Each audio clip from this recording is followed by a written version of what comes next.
Hello everybody. I wanted to make a video today going over how I choose books and how I know which books are going to be in my reading level. Back when I started this whole reading journey and self-discovery and teaching myself how to read again, essentially teaching myself how to read again, I found it difficult to find books that were within my ability to read, and then on top of that, not only ability but just general comfort level, because I knew if I pushed myself out of my comfort level too often, I would stop reading altogether, and so I needed to find my comfort zone before I could challenge myself. That being said, going from reading nothing to reading something, that was a challenge in itself. So that was outside of my comfort level, or comfort zone. So I'm trying to find a way. Come here. Come here. Come on. If you're gonna be like that, I'm petting you. Okay. Sorry, this is Huckleberry. Say hi, Huckleberry. But I just want to show how I go through the process of entering a bookstore, looking at the books in front of me and deciding, yes, I think I can read that one, or no, maybe I'll hold off until I'm a little better reader, just for this book. Now, that being said, if you have a book you really want to read, it's worth struggling even if you don't know how to read it yet. So like Stephen King's The Stand, I really wanted to read The Stand. That book is over 1,000 pages, and it is it's a heavy read. Got a lot of plot to it, a lot of different characters that might be difficult to keep track of, and I did struggle with The Stand quite a bit, but it was that struggle that made the payoff so much sweeter for me. That being said, I'm not going to read 2 Stephen King's The Stands in a row. I read The Stand, and then I read something a little bit easier. I can't recommend just going from one hard book to another hard book to another hard book if you struggle reading. The big problem for me was I would start reading and I'd never finish that book. I'd put it down, and then it'd be years before I tried reading again. Because I have trouble reading and all these other things, I've found a couple different ways to tell whether or not this book is going to be in my comfort level. I'm going to have you at my desk. I just got off work, so I'm a little out of it. I apologize if I've been repeating or not making much sense, but I'm going to bring you down to the desk, and we'll talk. All right, that took a little bit of finagling. This is the tripod I use for the opening. Right now you're kind of wedged in the top of my desk with a bunch of books, so I hope this all looks good. The first book I wanted to talk about is actually the one I am currently reading, which is Clive Cussler with Grant Blackwood's Spartan Gold. It's a Sam and Remy Fargo adventure. I'm quite a bit of the way through. I've really been enjoying this one. It's an easy read. There's how do I put this? It's kind of like an old pair of jeans. It's a nice story. It's not too deeply plotted. I mean, the plot's kind of like an old Indiana Jones. Either way, I'm going to be doing a full review of this book eventually. But what I wanted to show you is that in a lot of the Clive Cussler books, if you open the front page, I don't like creasing the spines of my books too much, but if you open the front page, there's the synopsis. If you go 1 or 2 pages more, maybe more, like, oh my goodness, I thought there was a...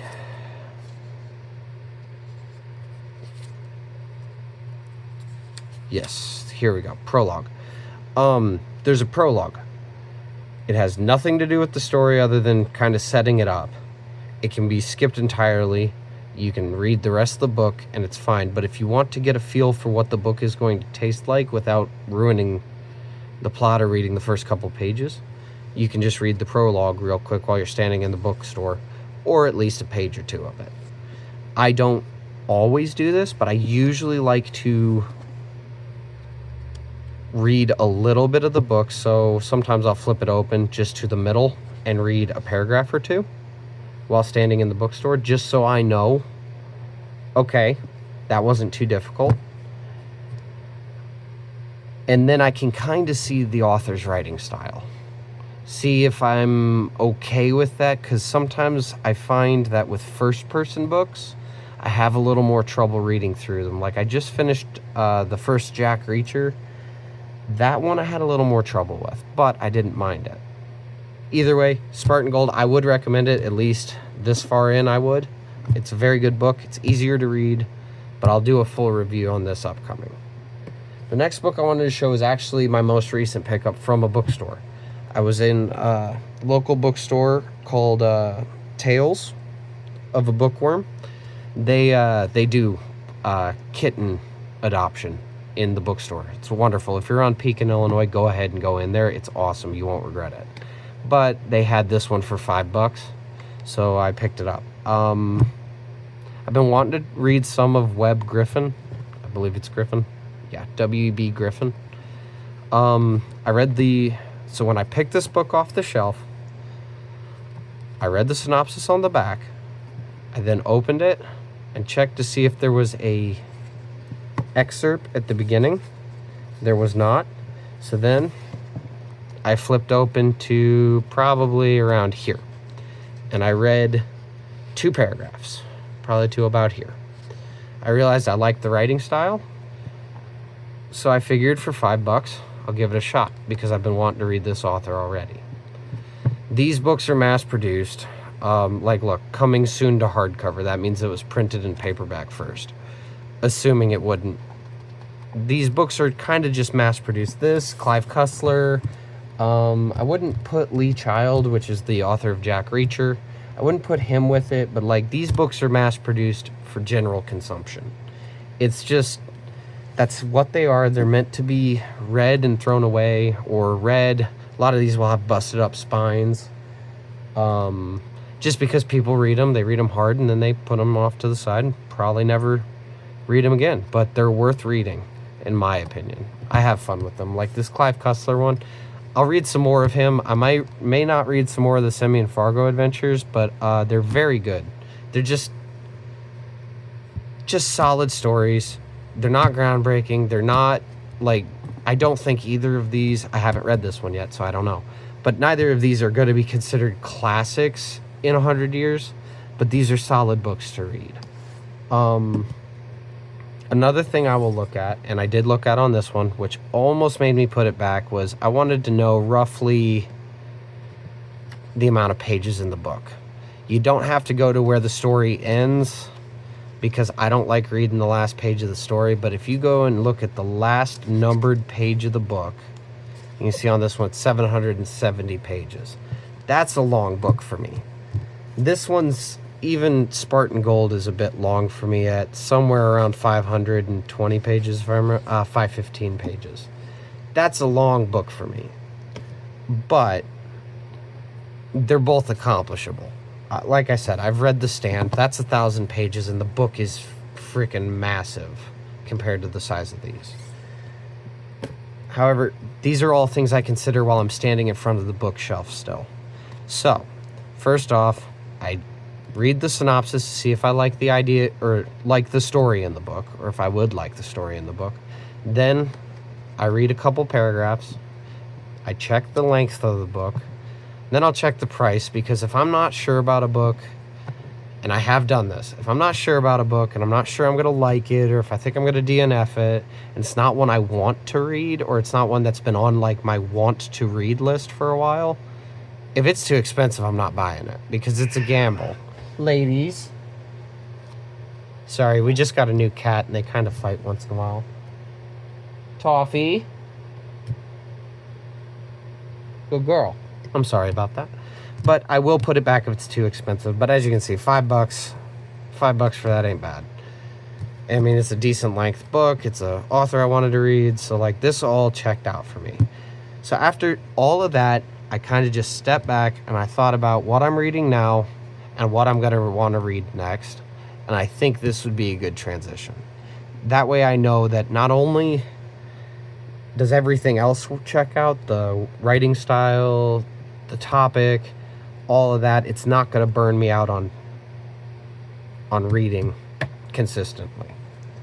So yeah, that's Death and Honor by W.B. Griffin. As far as I'm aware, it's like a spy Nazi end of World War II kind of vibe, which I'm not usually into the military fiction, but I think this would be a good one. All right. So I just finished the other Jack Reacher. I wanted to do another Jack Reacher. So Lee Child, Jack Reacher, Bad Luck and Trouble. I don't know where this falls canonically as far as like which one came first, but I know The Killing Floor was like the first one produced. I picked this one up pretty cheap, $5 too. Same store. Tales of a Bookworm in Pekin, Illinois. It's wonderful. I really do enjoy them. There's a little cat wandering around. He lives there, and then they also adopt out cats. But that's enough about the bookstore. Series. If you find a series you like, and I've got some others here too, and I'll show you some. I've been into the Westerns, so The Trailsman, got a couple old ones, and then Long Arm is a new one I want to try, but we'll get back to these. If there's a series you really like, and you've read one, and you're just looking for another book to start reading, it would be a good idea to grab another one in that series.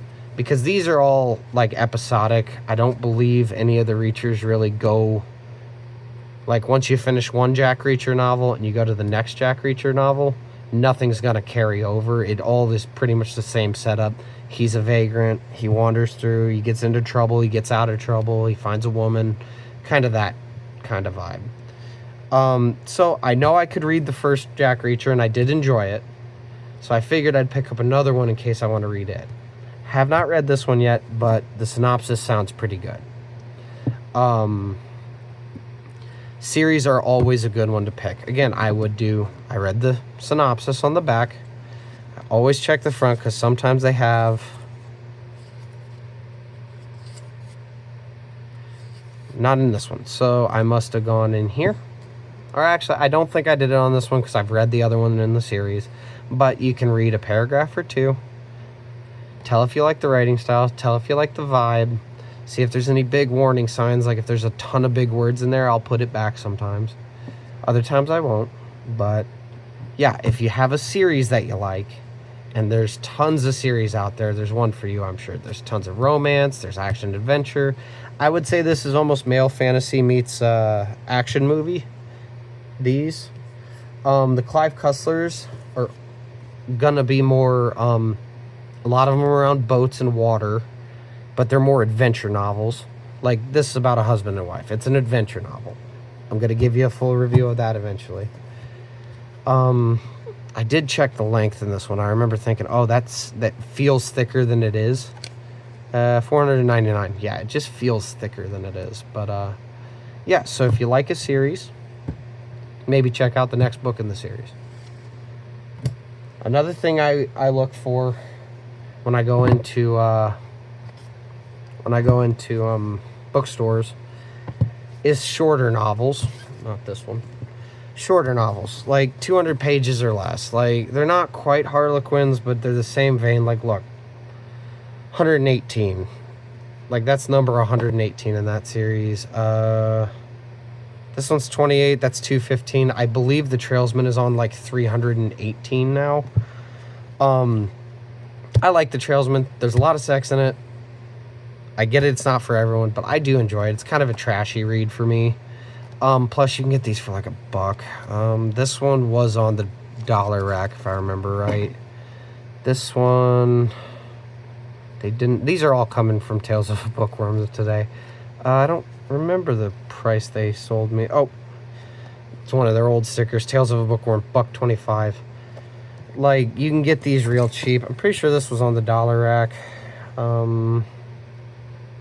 There's no... Nope.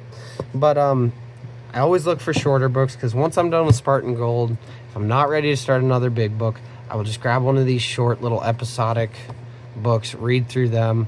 They're usually super violent. The Westerns, anyway, because I do like Westerns. The Westerns are usually super violent, full of sex. They kind of hit all the trashy boxes that I know, like, YouTubers like Criminali and all those other guys, they do like, I think it's called Garb August.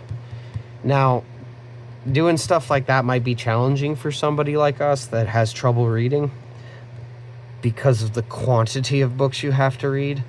But these 200-page books, like, I think I just finished a Trailsman in like 3 days the other day, and I think they're all under 200 pages. I'm not even sure. Oh, yeah, 163. Oh, I'm sorry. 167 pages in Duet for Six Guns. Hostage Trail, which is an old one. Might be 189 pages. See? Long Arm, New Mexican Shootout. That's only going to be sitting at 185 pages. They're good, simple, no-nonsense reads. They get down to the point. People are killing each other. People are shooting each other. The one thing I will warn about the Westerns specifically is that they sometimes have very poor depictions of Indians, and they will sometimes treat women very poorly. However, I found, at least in the Trailsman books, the women are treated with a modicum of respect, and the Indians are not mindless savages. They're actually respected. There's a couple times where he earns the Indians' respect through knowing their customs, but there is still some unsavory words used towards them, and the women are described very sexually. They're almost sex objects sometimes. So these are not for everyone, but I enjoy them. At least for the 180 pages worth that I read them. I don't usually think about these ever again. They're kind of a guilty pleasure, but they're super simple, super short. If you liked shows like The Rifleman or Gunsmoke or any of those old Western shows, I'd recommend The Trailsman. They really feel like some of those old Western shows. And the last book. It's another Western, but it's a little longer. I was recommended some Ralph Cotton. Not much to say about this other than I did the normal. I looked at the price, $3. I read a couple. Well, this isn't really broken down into paragraphs. I read a little bit, and then I read the synopsis. I think I've been rambling on a little bit too long about the same thing, so I'm going to cut the video, and I'll film the outro in a little bit. Thank you. All right. I hope that was helpful. I hope I didn't confuse anyone, and I hope I didn't ramble on too long. Leave any questions you have in the comments, and I'll be sure to get back to you. Thank you. And that's all.